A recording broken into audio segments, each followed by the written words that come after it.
This is where the big boys play, huh?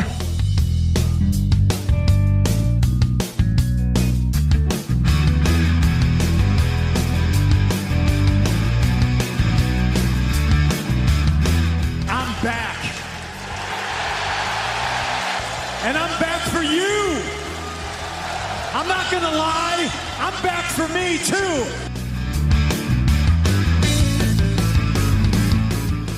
Who are you to doubt El Dandy? Because this guy's a serious professional.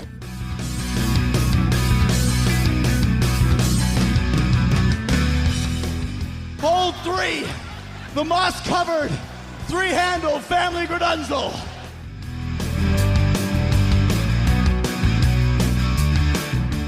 I am Sir Michael Cole.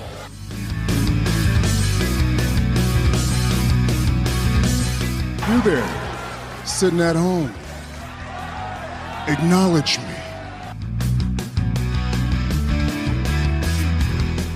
Number 4, armbar. This ain't no disco. Ain't no country club either. This is the 3 Count Thursday podcast. So let's go, baby. Hello, everyone. Welcome 3CT. We are live. It is October 13th, 2022, and we are glad to be back with you for another week. We hope you are doing well. Make sure you head over to 3countthursday.com. That's where you'll find all of our social media links, our YouTube page, our merchandise over at tpublic.com. You can pick up one of these guys. Look at that, repping. And much, much more. I think we're up to 35 designs, maybe. Don't quote me on that. And much, much more. Again, 3countthursday.com. No Mark tonight. This is the Wiggles show, is that? Yeah. Is that where Mark's at this week? Sounds right. Yep. Sounds about right. Believable, anyway. Yeah, that is certainly the most believable story of the group. If you are following along, wait, is he going to see the Wiggles, or is he a Wiggle? That's an excellent question, Ryan. That's a great point. You know, I haven't seen them together. Yeah, I haven't. So I don't. I don't know. Huh. I don't know. Devin joining us. How's it going, Devin? Speaking of Wiggle.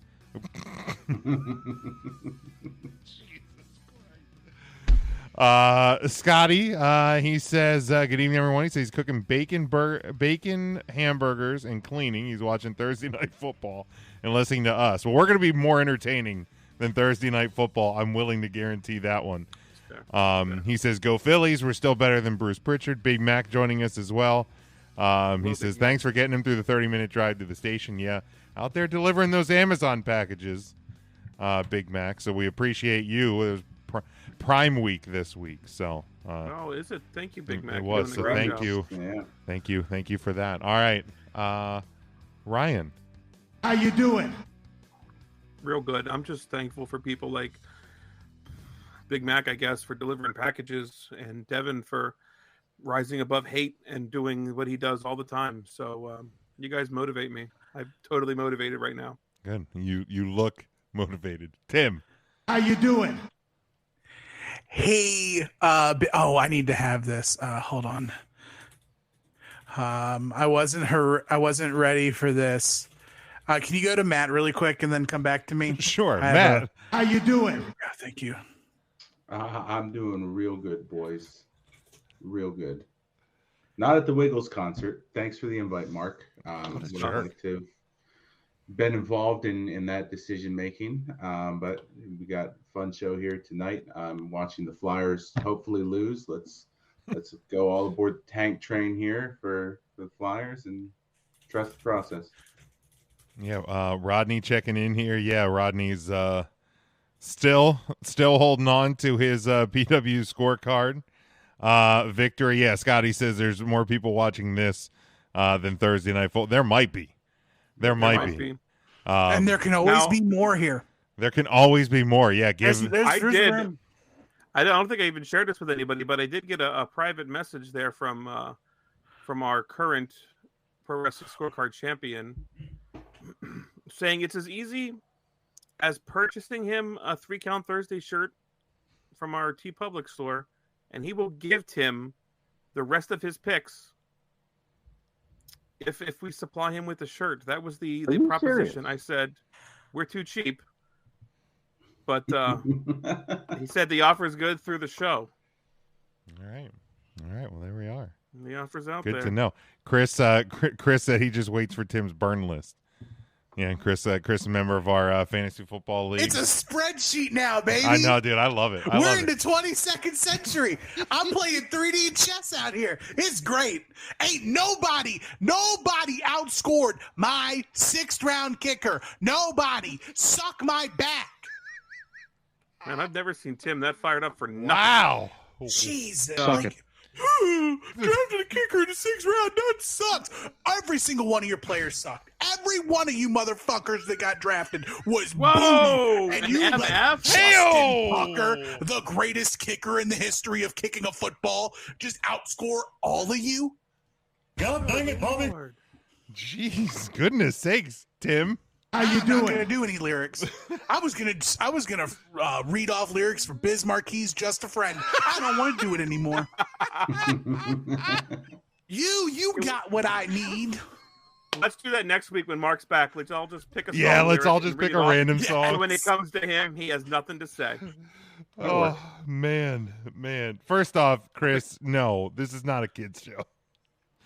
Devin's listening. Oh, gee. Devin's like 42. Devin, how old are you? 19? Come on. We got to know. We got to know, Devin. In inches. Like a tree, right? You got to count. And not one of those little saplings either. Nah. It's like a rainforest. One of those sequoias. It's big. It's Spare the enormous. rod, spoil a child, right? Jeez. I don't think that's what it means. 24. 24 inches he is. There you go. There you go. 24-inch python, dude. Yeah, dude. But yeah, that's just a round. That's not the length. Brother.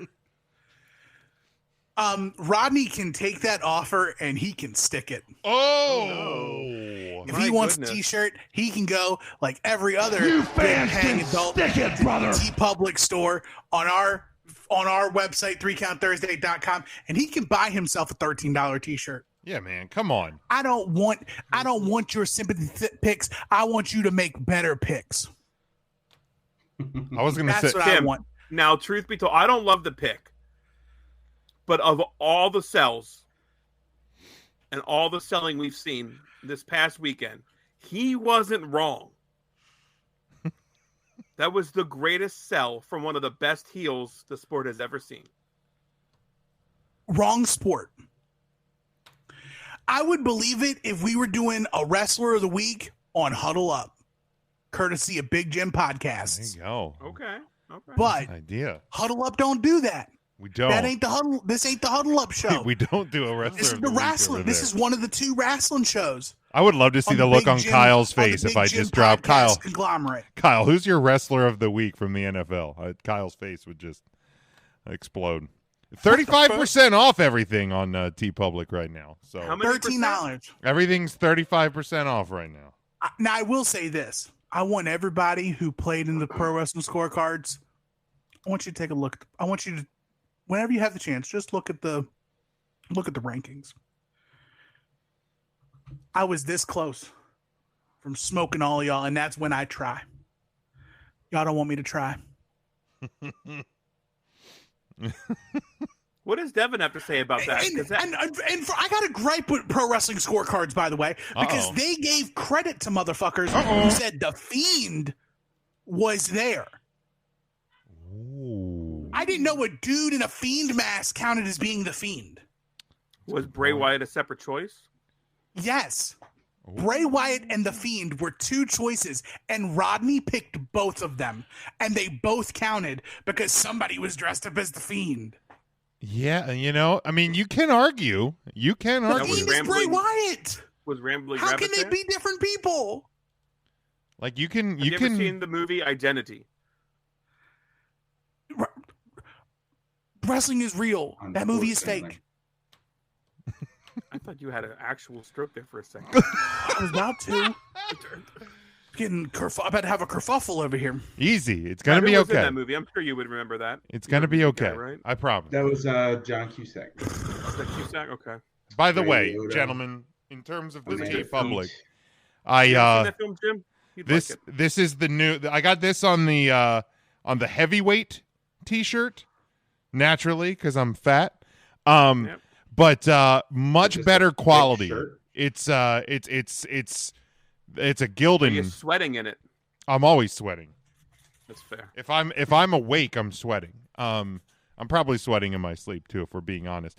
But the heavyweight shirt is a Gildan, so it's a little bit better brand. I think it's only $1 more per shirt. Printing seems better. Shirt much better quality than the standard one. So if you are checking out the T Public store, I would recommend that. Well, you're just all about getting more money out of the people, aren't you, Jim? I mean, that's how it works, Ryan. Like that's Merchandising.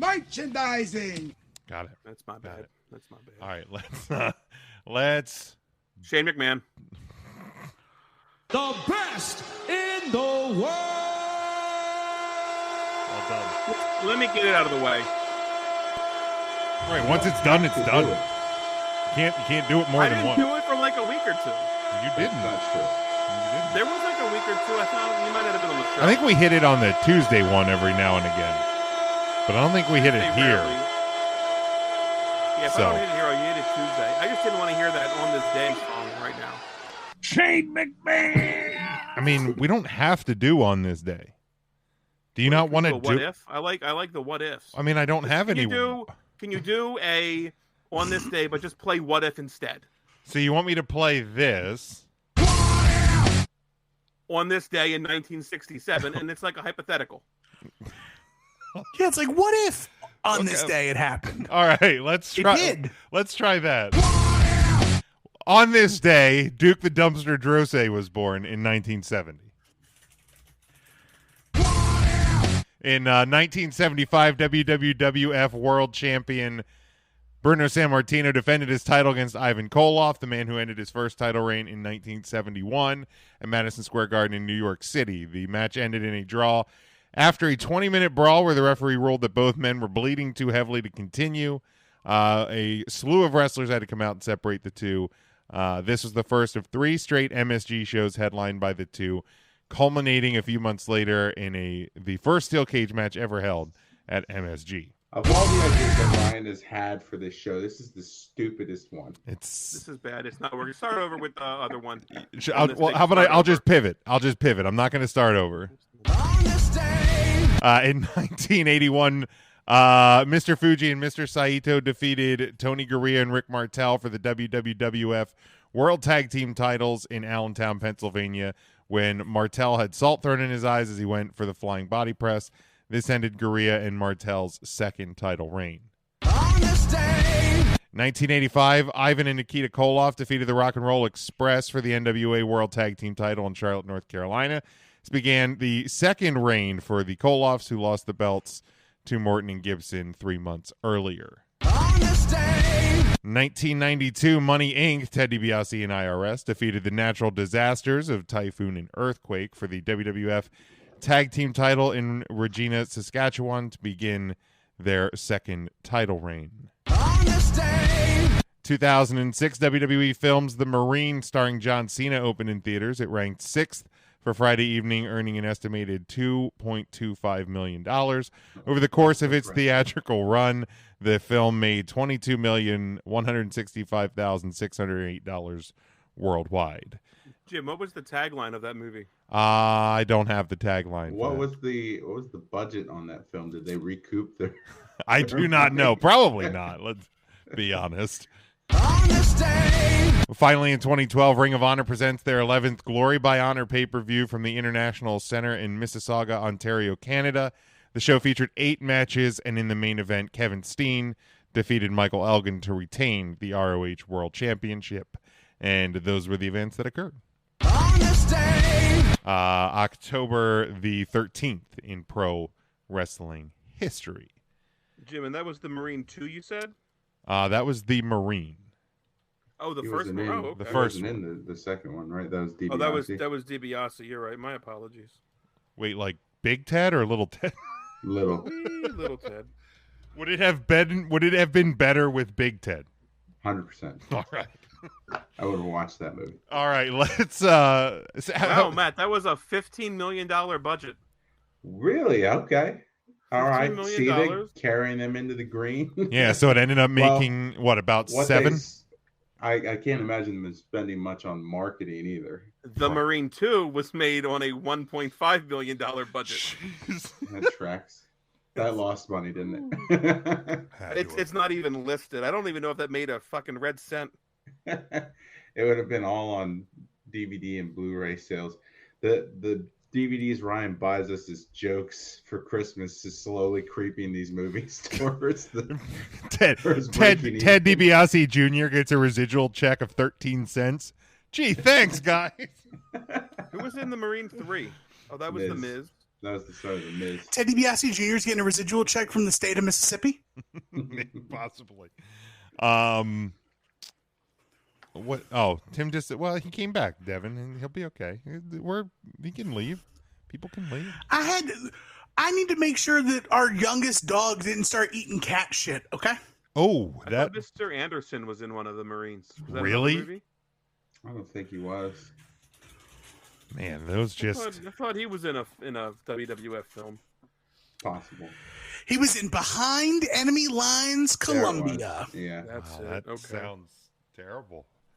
That doesn't sound good. And let's stop asking questions that could be on Tuesday's episode of Jeopardy. Oh, that's a great point. Great point. That's a good point. My apologies. We don't want to go through all of the WWE films. Matt is in charge of trying to. Look, if you think Ryan and I are going to remember anything from now until we record Jeopardy, I guarantee. I will say, spoiler alert: the Marine franchise is not on the Jeopardy. Oh, you mean I watched this bullshit for nothing? Damn it! I knew I shouldn't have watched them. All right, I had the Wikipedia pulled up. I was studying all 3. How many Marine movies were there? 5? 6? Jesus. 6? Holy hell! Randy Orton was only the star in 1, right? Or not in the first one, but in one of them. Guys, all right, we're pushing it. Let's move on. Yeah, we got. Come on. All right, let's continue here. Obviously, this past weekend was Extreme Rules from Philly. Devin was there. He says he's the real winner, but that's not how the scorecards work, Devin. It had to have been cool to be in the building, but that doesn't help you win a scorecard. But to avoid the confusion or frustration or whatever the hell it wants to be called of main event, mid-card, kickoff, I'm blatantly at this point just stealing from Tim's Viewer's Choice podcast. So like must watch, must skip, or somewhere in between. So let's start with must watch. Ryan, is there anything from this show that you say was must watch? Jim, I'm glad you've started with me because this is actually a wrestling show that I watched. One of the first wrestling shows in a few months that I've watched from the opening bell to the closing segment. Boy, and I don't remember shit. It's literally on the screen in front of you. Right I know. It's right there. Here's what I'm going to say.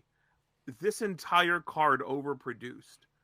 I had a blast watching the entire fucking card. I will be hard pressed to pick anything that's must skip. I thought the Brawling Brutes versus Imperium in a good old-fashioned Donnybrook match was quite a slobber knocker, and I enjoyed the hell out of that match. So that, besides the obvious, is must watch. Yeah, I mean the post main event. I think we're probably all in agreement. We'll. Oh, you want me to put a main event tag? No. I'm saying the stuff that happened after the main event. I think was probably. I would imagine we all agree was must watch. But the real main event. We will talk more about that return later on. So, Matt, is there anything that you say is must watch from this show? Well, as someone who did not watch this show at all because I was camping, I look forward to hearing the answers of what I should go back and watch. Okay. All right. Tim, how about you? Is there anything that you say is must watch from the show? I can absolutely agree with Ryan on the Brawling Brutes. I will say that Bianca Belair and Bayley absolutely showed out in the first ever one-on-one women's ladder match in WWE history. It was absolutely stellar. Even though I don't necessarily agree with the result, it's still a fantastic match. And it wasn't the stereotypical ladder match of just taking forever to get up the ladder. Yeah. Every climb up the ladder was like with urgency and intensity, and it was fantastic. Cannot complain one bit about this ladder match at all. Yeah, no. Big Jim, what's a must watch for you? I'm gonna go with the Fight Pit. I thought WWE's presentation of the Fight Pit, first one in WWE proper, because the first two were in NXT. First one in a large arena setting, because the very first Fight Pit was NXT without crowds at all. The second one was NXT with very limited crowds in the Performance Center.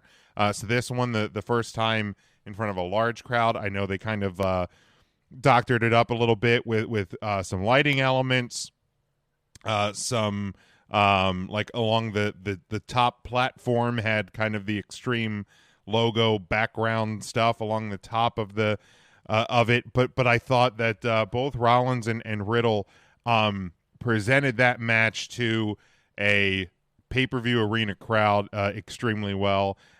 Seth Rollins continues to operate at probably height of powers for Seth Rollins, at least in my opinion. And Riddle is proving himself to be one of the top players in the WWE. Like, look, the injury to Randy Orton sucks, and it absolutely blows that we still do not know if Randy Orton's ever going to wrestle again. From last I heard, and this is relatively recent, they're thinking he's done. Yeah, I kind of seen the reports that there's quote legitimate concern. It's his back. Yeah. So, from what I've gathered from sources, the SummerSlam match from this past SummerSlam was supposed to be Randy and Roman. Mm-hmm. And then after that match, Randy was going to take time off to get his back checked. He went to the doctor before that, and the doctor was like, "You're done. Ooh. Calm down." If any consideration, it feels very much like Mark's not here, but I don't know if you all remember back when Rick Rude got hurt. Oh shit! Yeah, vaguely. Quietly retired. Oh man, it's close to that. Like, it's a back injury. You don't really remember where he broke his back or when the injury happened. But think about it. Randy Orton's been RKOing people for 20 years. Yeah, it's a long time. That's a long time. Right off that, taking that bump. Like, another, and this is outside of the WWE world, but another injury concern situation. Yeah.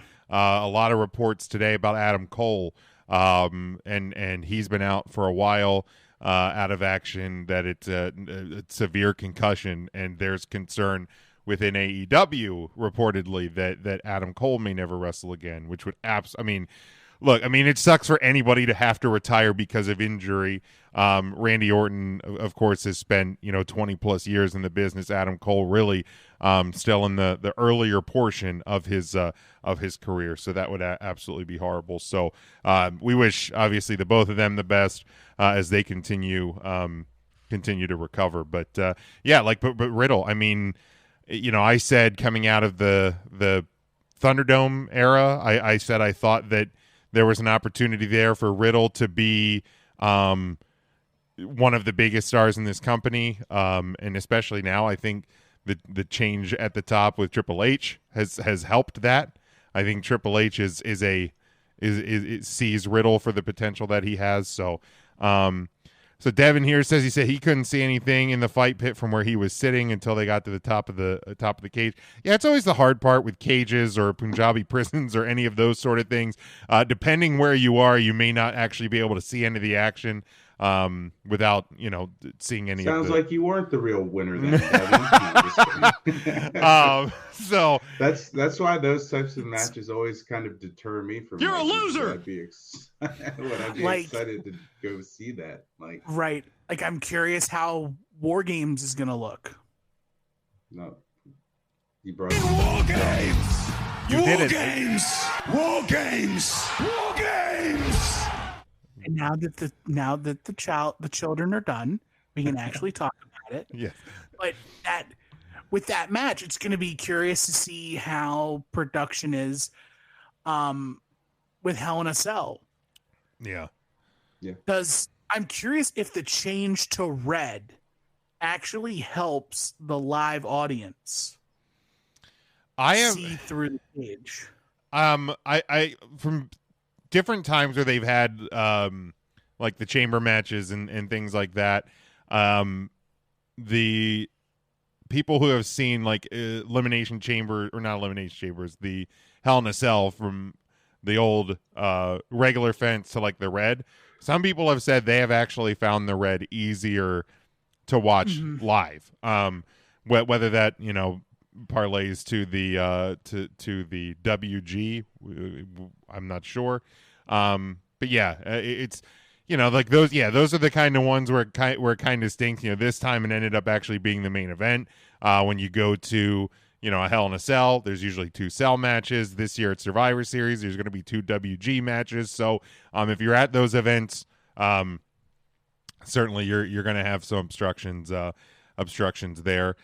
Tim, was there anything else on the show? I see Ryan is taking a business call.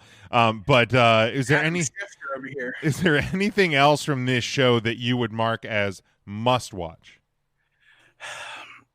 The last 10 minutes of Finn Balor and Edge. Okay. I can see that. Like, the Judgment Day have gone from being a joke to being like the second best thing in the WWE. And all it took was Dominic Mysterio. Literally. All it took was Dominic Mysterio. How crazy is that? It doesn't make sense, but 0 sense. But man, like it is so good, and like I don't understand, and maybe it's just like this character is like more natural for him. I don't know, because even like I've seen like on Raw and stuff, like he seems more natural with a microphone in his hand. With this one, with this character, like Judgment Day infinitely better. Right. With Dom, and I agree. The match itself, almost 30 minutes long, and not that the 20 minutes before the final 10 was bad, because I don't think it was, but I don't think there was anything in that 15 to 20 minute time that was much what. But once you started getting the involvement of the Judgment Day and Beth Phoenix and all of that, like that's where business, to steal a Jim Ross phrase, that's where business really started to pick up, and it really came around. So yeah, I'll agree with you on that one. And I also agree with you on the opener, the 6-man tag. I think that's definitely a must watch as well. I don't have anything. The other two matches I don't have as a must watch. Tim, does either match 2 or match 3 go into the must skip for you? Every Ronda Rousey Liv Morgan match is a must skip. Okay. This is no exception. Okay. They have negative chemistry. Okay. Together. Okay. I agree. I understand what they were going for in the match, but Liv is definitely not there to be like countering MMA holds. Yeah. Look, The styles clash was too extreme, too vast. It just didn't work for me. It doesn't work for me. I'm glad the title's off Liv. Go learn a new hold. And we now have Ronda in like her purest form. Yeah. Of just like cocky shit pusher inner Ronda Rousey. So I'm very interested where we're going with this for the women's title, as the puppy symphony is just going off in the background. I hear that. Yeah, Ronda and Liv was just not for me. That's an NFT and not for Tim. Scotty asked here, Tim, who has had chemistry with Ronda? Charlotte.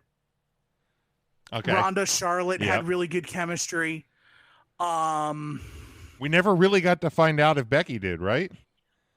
No, because I don't think they've had a one-on-one match. Thanks, Nia. Yeah, but I think Charlotte, but Charlotte also has relatively good matches with almost everybody. That is true. I thought that Ronda and you're going to hear me talk out both sides of my mouth. Matt, I want you to notate this day down, October 13th. Tim's going to say something positive about Sasha Banks. I thought that Ronda and Sasha from the Royal Rumble was real good. We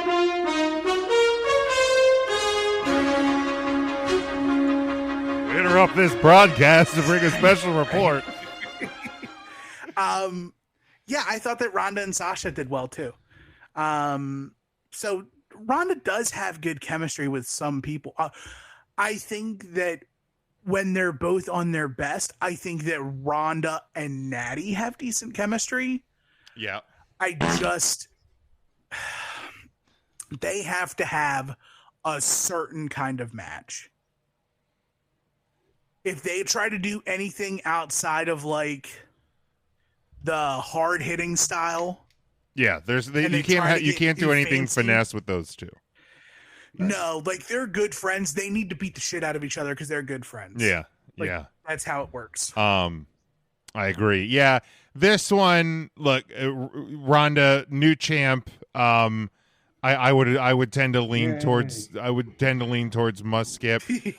If the rumors of getting a kind of change in character for Liv Morgan, then Ronnie's doing the Lord's work as well.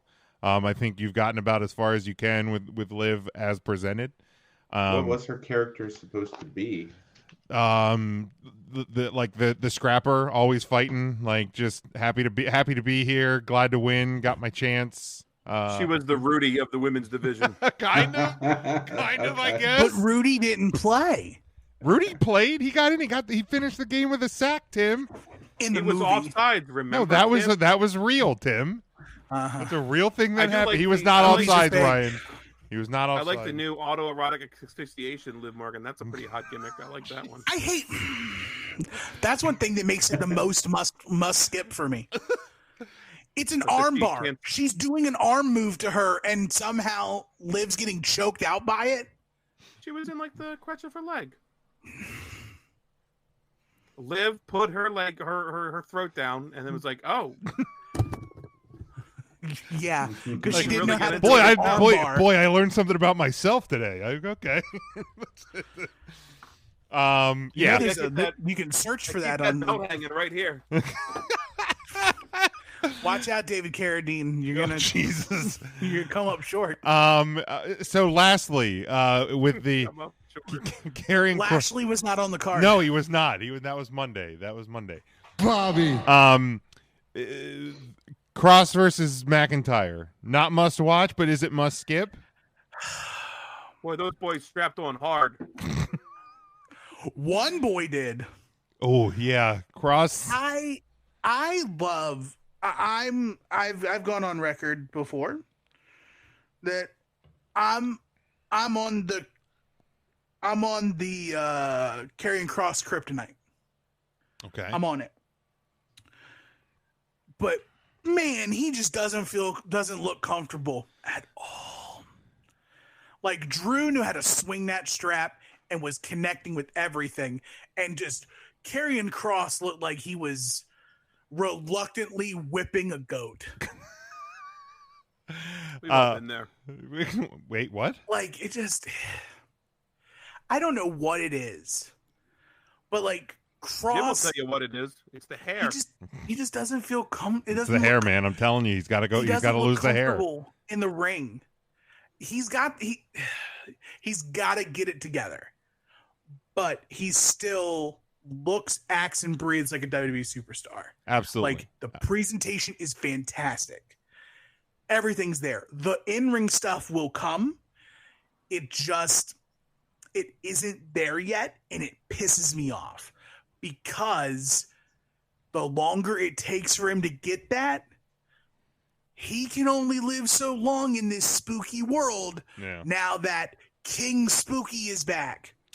Yeah, absolutely. How long is your black and white TikTok clock stuff going to be happening when literally Bray Wyatt's out here putting dead heads on stuff, and he's got puppets coming back to life, and like this man made the entire WWE universe come for 4 weeks off of promos about like crossword puzzles and this white rabbit and like digging up an X and fireballs. There's way too much cum here. Like, literally, the entire internet was just like, huh, it's Bray, it's Bray, it's Bray. And then eventually, it's Bray. And, like, Karrion Kross is like, I'm still here. I'm doing my thing. Spooky character. Yes, he is. You're comparing Jason Statham to Freddy Krueger. It's not the same comparison. Karrion Kross is not Jason Statham. He is. He's gonna run and kick your door down. He's a transporter. No, he's not the transporter, Ryan. He has too much hair. Clock. He's a doomsday clock guy. And then he's Mad Max. That's not scary or spooky either. I would say Mad Max is kind of spooky. I offer no help spooky in this conversation. Scary or different? I think even spooky would be a stretch for Mad Max. Look, I've got a vanilla guy, palette. But I have to side with Tim or Matt on this. Well, I'm vanilla, okay? It's spooky. Black and white stuff and menacing females who control dudes. That's all spooky stuff. Women and menacing children. Females that control dudes, they're called wives. I'm not saying that. He ain't lying. The thoughts and opinions expressed on 3CT on Thursday here on Facebook. But yeah, that's all the must watch, must skip. Yeah. Matt, if you've got time to like actually go back and watch this, it's honestly not a horrible show to just put on in the background and run through. Okay. Like, the show had great flow. Like Ronda and Liv was bad, but it wasn't long. And like Karrion Kross and McIntyre was decent, but not like out of your way to go see. But the opener, banger. The ladder match, banger. The fight pit might not be for everybody's cup of tea. I thought it was must watch, but that was for like the presence of it. But it's definitely worth seeing. And then of course, like on not Final Wrestling Place, but on Viewer's Choice, I didn't even include the Bray Wyatt stuff in the must watch, must skip category because you don't have a choice. Yeah, I did see that. Yeah, I was gonna say. I mean, you basically had to go out of your way to avoid it over the past few days. You know what I mean? This was definitely like, you watch this. If you watch Extreme Rules, you're watching for the White Rabbit. Yeah, right. Yeah, and you know, if you're a Bray Wyatt fan, even if you missed Extreme Rules, you were going to make your way to watch it. So let's kind of go out of order a little bit since we're already talking about the end. The 3 count question of the week. Extreme Rules. You know, the end of a Triple H premium live event is very similar to the end of a Triple H NXT takeover. They make you think that the show's over, and then something else happens. Because as Riddle and Daniel Cormier were, you know, as Cormier was holding up Riddle's arm. You mean Carl Winslow? The views expressed by Tim Taylor, not that. No, that's what the internet was calling it. Yeah, I know. And then I watched it, and I was like, I know Carl Winslow when I see him. Again, you know. Reginald Vell Johnson was looking real good at Extreme Rules. He That's all I'm gonna say. But lights go out. We start hearing spooky singing of "Got the Whole World in His Hands." We see all of the Firefly Funhouse characters. We see the burned up Fiend head on the commentary table. We see the cobwebs in the Funhouse. We see a creepy scrambled television screen that I'm sure most of us have recognized for one reason or another if you grew up in the 90s. And then you saw the doorway. Bray comes out, new mask, still got the lantern, and his show went off the air. This was definitely one of the most well executed returns ever. It was fantastic. I thought it was executed perfectly by WWE and all the pieces involved. So before we get to the actual question of the week, for Ryan, Matt, I know you said you did catch this as well, and Tim, your guys' thoughts on the presentation of the return.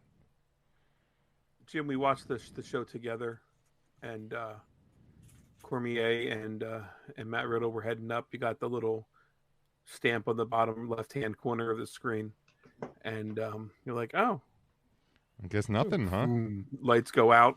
And I physically sat up and moved to the edge of your couch. Mm-hmm. Like, I literally was one of those moments where I was like, I want to give this my full undivided attention and see what the WWE is going to execute here. Comedy trash bag. I believe it was. I did. It was one of the little ones. Yeah, just a little guy. Yeah, I don't need a big one. You're not Devin. No, it was a sandwich baggie. It was a thimble. Anyway, wild, just so good, man. The song, the character by character by character. Is one of these characters going to be Bray Wyatt? Is one of these characters? Are we going to see Bray Wyatt? Are we going to get the information that the White Rabbit is Bray Wyatt, and we'll have to tune in on Monday? SmackDown tomorrow. Well, I understand. This was Sunday. Okay, gotcha. Yeah. I'm wondering, Christ, way to spoil it. Spoiler alert. You totally derailed me now. There's no slow builds on 3 Count Thursday. Not on 3 Count Thursday. Sorry, Ryan. He came back with a wooden-looking mask on it. That was very, I don't know. I saw somebody say it was like Black Phone inspired, perhaps. I don't know. Black Mirror. Black Mirror? Black Phone? I don't know what it was. But yeah, it was neat. I enjoyed it. It was great. I don't know what you want me to say here, Jim. Yeah, I fucking lost track of you. I'm sorry, Ryan. SmackDown now. Honest to God, my whole brain's like fucking mashed potatoes right now. Sorry. I guess matter. The good kind, like the lumpy kind. I guess matter, Tim. So there's another inspiration on this that I wanted to bring up, So this is a still shot from Yes. Extreme Rules Yes. with the door and the white light shining through. And it is extremely reminiscent of the debut of Brody Lee from AEW. The shining light through the doorway and Harper coming through. It is not a coincidence that this is the same thing. If you follow... well, the WWE didn't do it in a freaking cheap-ass hallway, but you can see the railings, but... Right, they did it in the Wells Fargo Center, but in either event, I mean, if you follow WWE news a little bit, you can see that there's probably more to come with a nod and homage to a lost friend for Bray Wyatt. If you go through the latest trade markings for World Wrestling Entertainment. I don't have time for that. Just tell us what you're talking about. So they have recently trademarked the phrase Uncle Harper. Oh, wow. Okay. Oh, wow. I didn't see that. Uncle Harper for what appears to be this. There's also another one. I think it's like Uncle... I think it's like Uncle Happy. Oh, so we know Baron Corbin's new gimmick. I don't know if it's Happy. I want to double check and make sure, but I'm just gonna let that one go. Okay. Uncle Howdy, excuse me. Uncle Howdy. Uncle Howdy and Uncle Harper. Okay. Thank God it wasn't Uncle Redbeard. Right. The presentation was fantastic, and I didn't think it was going to be anything less than fantastic. To say it is the greatest debut / return in WWE history, Doug, Cody Rhodes' return was this year. Yeah. Cody Rhodes' return blows this out of the water. Yeah, they're so... Out the water? Out of the water. Does because everyone knew it was going to be Bray. Exactly. 100%. And nobody, the bubbling was for Cody. But then not only did we get Cody, but we got a version of Cody we didn't think we were going to see. That's true. I'll give that. If Cody were going to come to WWE, we didn't think we were going to see the giant ugly neck tattoo and the Cody rise and all the smoke and the Cody music. And literally wrestling has two royal... The song... big full-blooded Cody Rhodes at WrestleMania. And we get the White Rabbit, Bray Wyatt. It was the Cody Rhodes' theme music is basically like a middle finger to the WWE, and we still got it. The Rhodeses are great. Fuck the McMahons. Yeah. So I'll agree. I mean, this definitely hit all the markings for what I wanted out of a Bray return. Matt, your thoughts on the... Yeah, I think the entire package from the slow build, the teasers, everyone knowing what they were alluding to, but still that question of, are they trolling us? Are we actually going to get it? I mean, I think everyone would have been livid if they had done something stupid and not Bray in that situation. And I think the return certainly paid off. I'm glad they did it in Philly as well. I think that crowd has been waiting for a big moment like that, like we've seen in some of the other major wrestling cities for many years. So I think that the payoff was just absolutely perfect. And Devin, kind of, if you've been following the 76,000 messages you've been sending here, has alluded to the build at the arena, and are they going to get it? Are they not going to get it? So I think that being there live for him to see that, have that question mark still, are they just going to give us another teaser for Raw, for SmackDown, and then actually delivering was probably a cool thing to experience. Yeah, 100%. And I mean, I know how loud we know how loud it came across on TV, and Devin says it was infinitely louder in the building, which I'm sure. But yeah, it was. I love the way it was executed. Devin says he kind of lost he kind of lost hope after the I Quit match. Lou asks, he says he was late to the show. He said CM Punk was the White Rabbit, right? Maybe in his own mind, I'm not sure. Scotty says Bray's character work is great. His matches, I know, Scotty, you've never been much of a fan. You said his matches are meh to you. You said that's a fair. I think that's a fair assessment of Bray Wyatt. Yeah, like especially as the Fiend. Yes, the Fiend is such an anomaly. I think the Fiend's only really great match was 2020 Rumble, the strap match against Daniel Bryan. I don't think he needed to have great match. No, I don't think he did either. So to even like, what were you expecting to get from the Fiend? It was a supernatural gimmick. He had a few moves. He fucking twisted guys' necks, and that wasn't his finisher. Right. Like, he didn't need to have an impressive moveset. He uses his body as a weapon, and Bray did that as well. That like running cross body that he does, that like body tackle. I don't. He looks a little bigger too. Yeah, it was kind of hard to tell, but he looks like a big man. And potentially we'll find more about that tomorrow. But to the actual question, I'm curious about the mask though. I do like the mask. Yeah, definitely a different mask. So there's going to be I assume some sort of change to the character, which I think there has to be. I don't think you can't bring back the Fiend. I think the Fiend. That's not really a Fiend mask. So I guess I get more of Tim's complaint about the PW scorecards. Yeah, like they had the guy with the Fiend mask on with the characters in the crowd.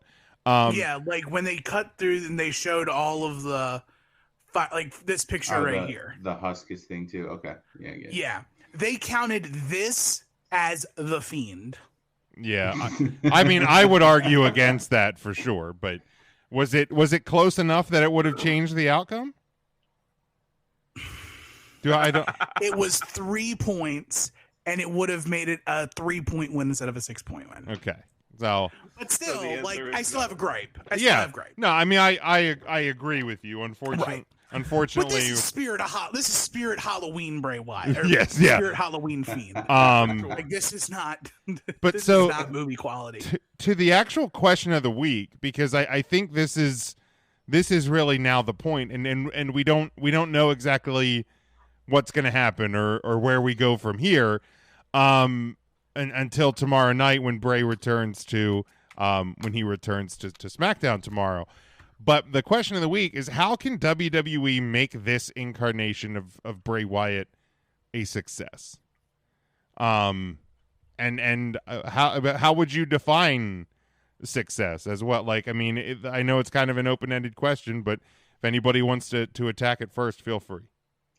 I think this time they just have to give fluidity to the character and not try to force it into something that it isn't. I think we've seen them do that a few times. We saw it with the family. We saw it then with the Fiend towards the end, and trying to, I mean, both characters weren't really relying upon having a title or necessarily chasing a title. So I don't think that forcing this new incarnation of Bray Wyatt into a title scene is going to benefit him as a character, certainly not him as a wrestler. So I would prefer to just kind of, we don't have to have every single person vying for a title. They need to find a new storyline to let Bray kind of be Bray without having eye on the prize.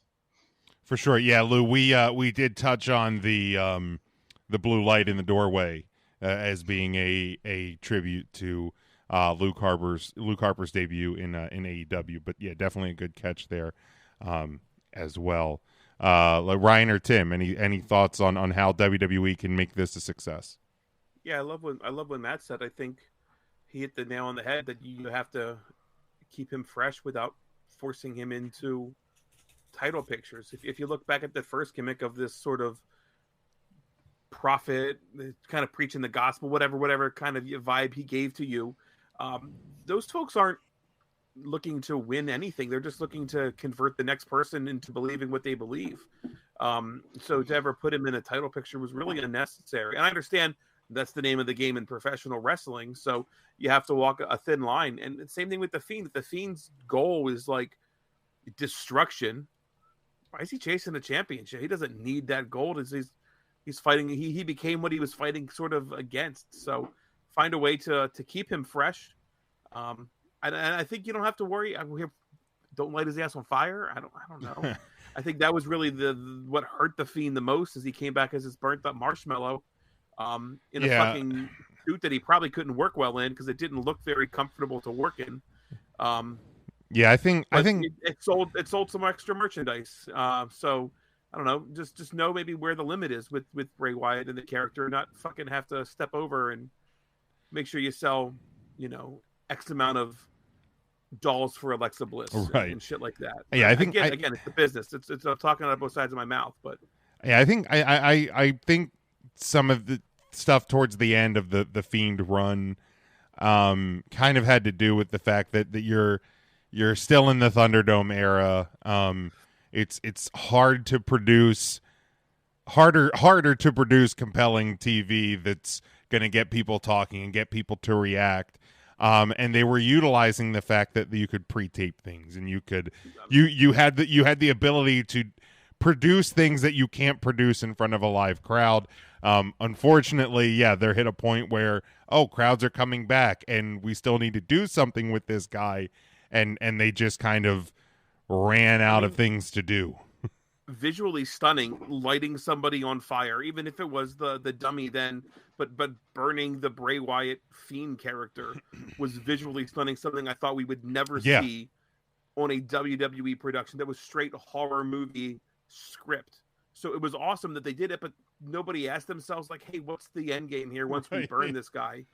We bring him back as what? Right. Yeah. It didn't work.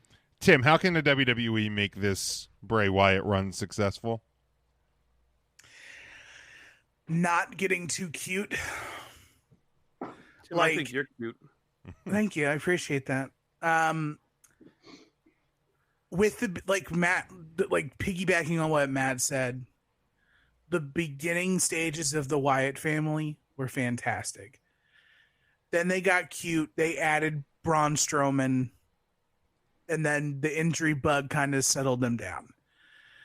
The Fiend character was fantastic until literally Seth Rollins beat him up with the Craftsman Tool Center in Saudi Arabia. Or no, that wasn't in Saudi Arabia. That was in Hell in a Cell. And then that was in Saudi Arabia, though, right? No, Bray won the title in Saudi Arabia. Okay. On Halloween. That's right. Right. And so, but then the Fiend became such a money-making thing that you had to do more with it. And then unnecessarily adding Alexa Bliss. Don't get me wrong, Alexa Bliss owes a ton of residual checks to Wyndham Rotunda. The Christmas bonus better be nice to the Rotunda home. Baby Six needs the Alexa Bliss wing. Well, and I thought she did really well in that role. Because Alexa at the time also was in the need for something new. Yeah. And this was something she could sink her teeth into. But at some point too, especially when the Fiend was gone, I felt less compelled by the doll and that entire storyline, because to me it was like the Fiend was controlling all that, right? Not the doll. And then you mean to tell me the doll is Fiend adjacent and the doll has Fiend powers? I'm losing it. I can believe your They jumped the shark. Lore. They jumped the shark for sure. So these first couple of months of Bray Wyatt and whatever comes, whether it's the Wyatt Six, whether it's the Living Firefly Funhouse, whether it's just Bray Wyatt, I feel like this Bray Wyatt is going to be the mixture of everything. And I feel this Bray Wyatt is a Bray Wyatt that can challenge for the title. Okay.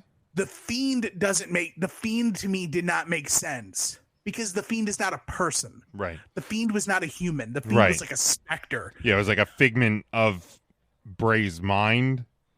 Yes. Like Bray Wyatt, like this Bray Wyatt, you have to remember Roman Reigns is to Peter Griffin as Bray Wyatt is to the chicken. Oh yeah. And I mean, hell, go back to Roman's return at SummerSlam in the Thunderdome. Like he literally like one of the last times we ever saw Bray Wyatt. Yeah. These guys have a rivalry that date back to the Shield versus the Wyatt family. Mm-hmm. It's kind of awesome that Roman Reigns is like the head, the king, the god of this shit, and now Bray Wyatt's back. Yeah, I know.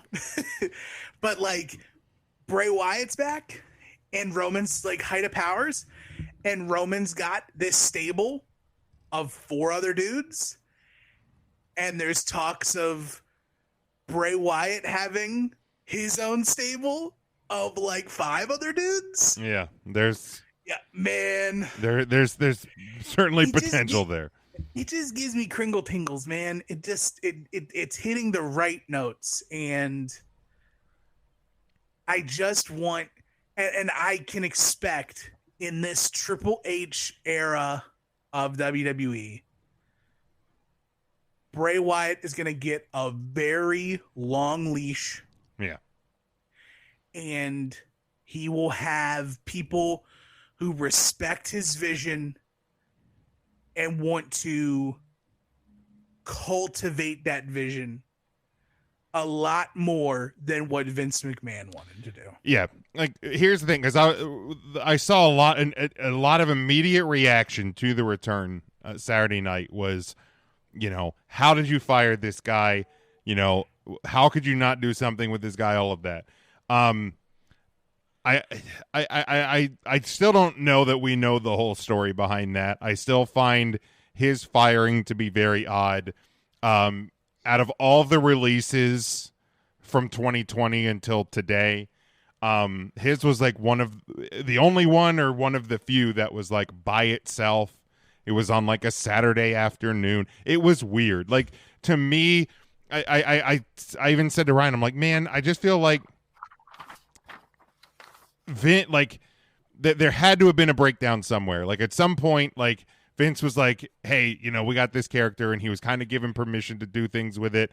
And then there hit a point where like Vince, sometimes to his good, other times to his bad, always had the final say. Okay. And at some point his vision and Bray's vision stopped meeting each other, and there just hit a point where like nothing's going to work, and Bray had to get away or something. I don't know the whole story.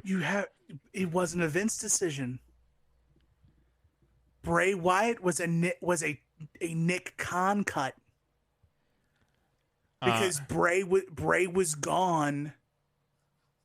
He had his mental health kick, and he had time off. But my point is Nick Khan fired everybody. Right. But my point is, what was part of not all of, but part of the mental health situation based on the kind of crumbling apart of this character that Bray loved and helped cultivate and all of that. Because like if your work life's not good, that's going to be you know what I mean? We don't know. We don't know. Tough to say. But like Triple H has a different perspective on the business than Vince did.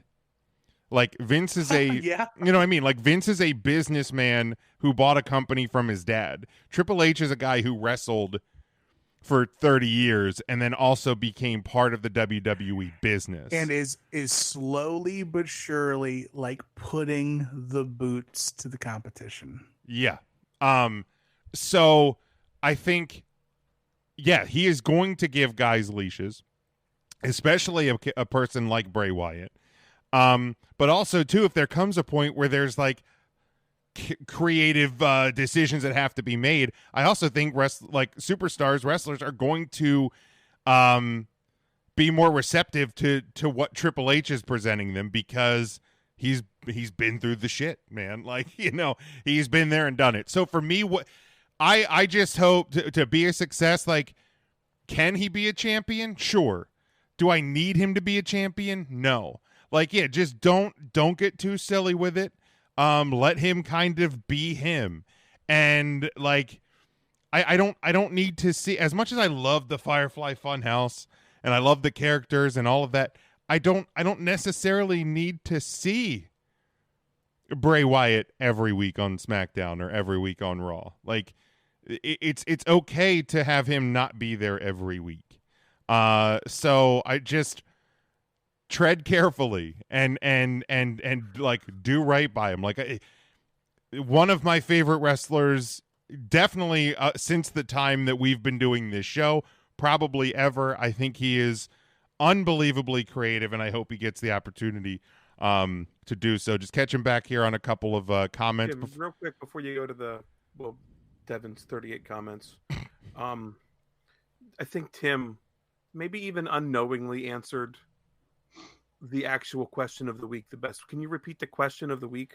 How can WWE make this incarnation of Bray Wyatt a success? And it's really not a WWE thing, but Tim brought up early in the Wyatt family, and then a little bit later with the injury bug, they can make it a success by keeping Bray Wyatt injury free. Yeah. That's the biggest thing I think that will derail this character, is a fluke injury 1 or 2 months into it.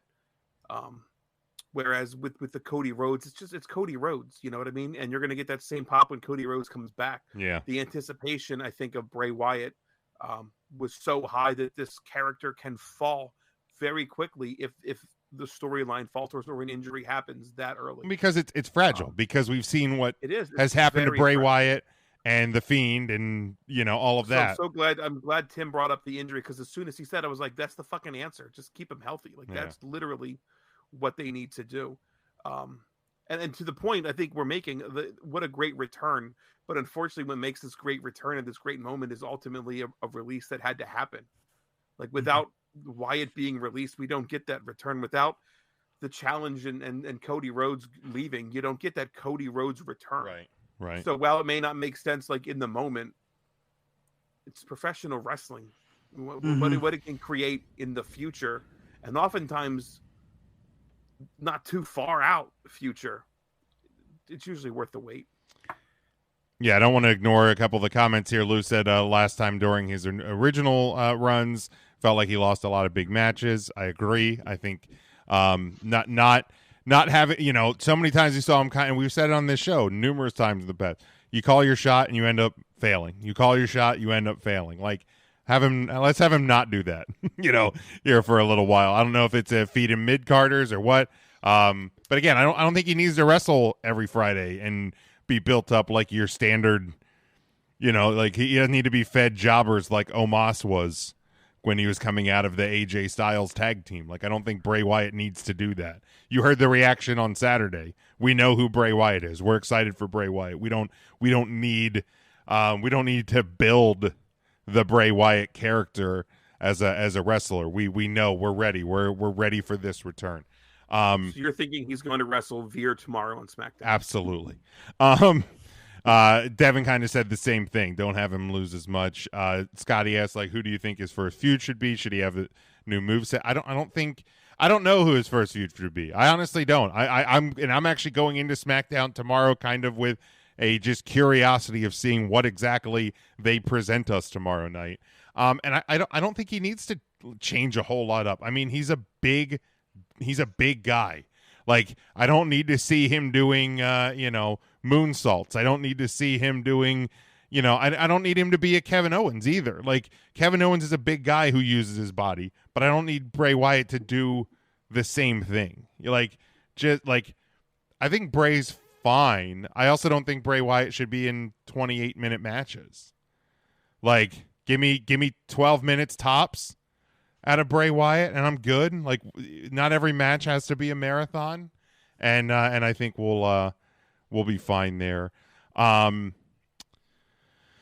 Lou says not jobbers, mid-carders. Then he either beats Roman or he loses and builds this Roman run. Yeah, I don't know. I honestly don't know. And I think that's the beauty of where we're at going into tomorrow night on SmackDown is there is kind of this great mystery of what this Bray Wyatt's going to be. All right, guys, real quick here before we close out the live show, let's hit this. Since John Moxley and Cesaro, way before Gargano, there was Savage and Roddy, and Saturdays on NBC. These five guys on Facebook are gonna take a hard look. 3 Count Thursday brings to you the wrestler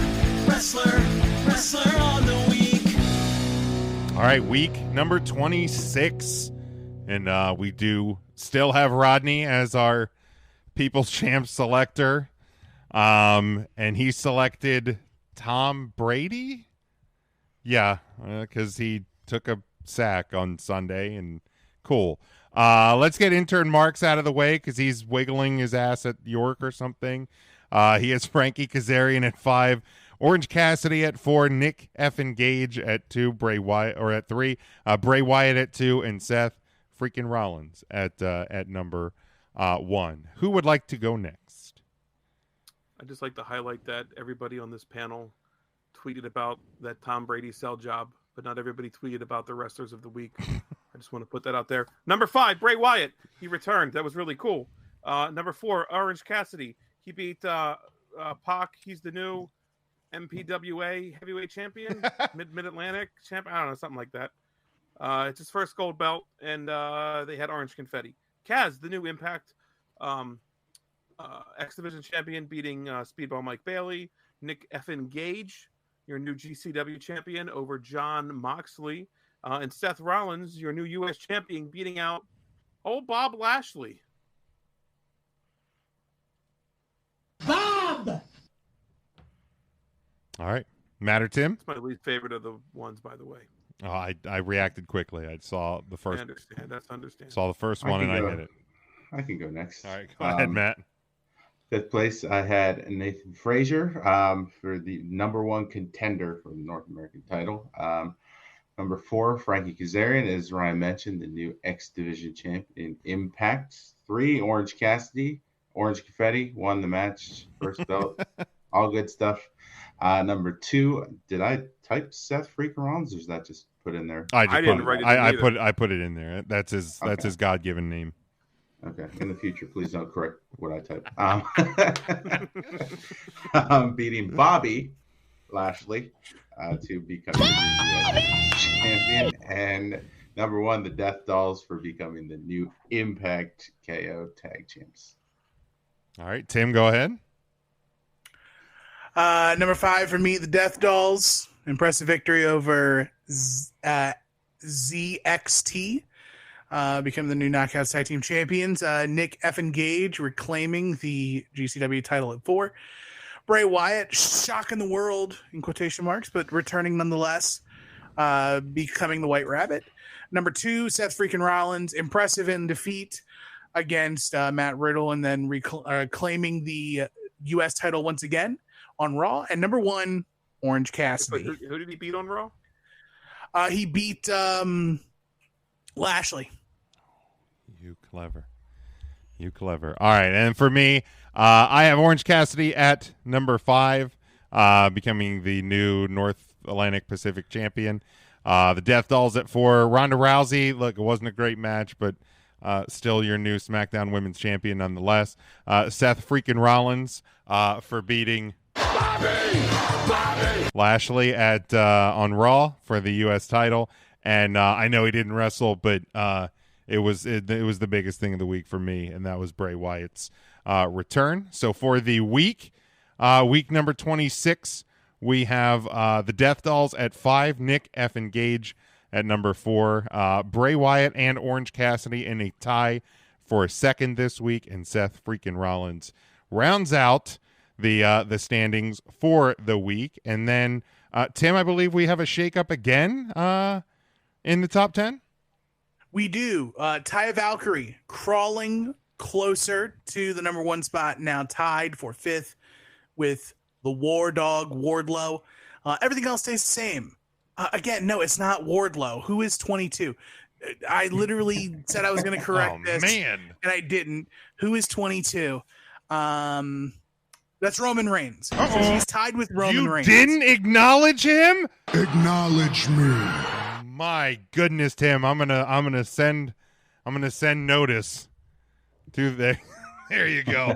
That rounds us out for the week. Since John Moxley, Cesaro, way before Gargano, there was Savage and Roddy, and Saturdays on NBC. These 5 guys on Facebook are gonna take a hard look. 3 Count Thursday brings to you the wrestler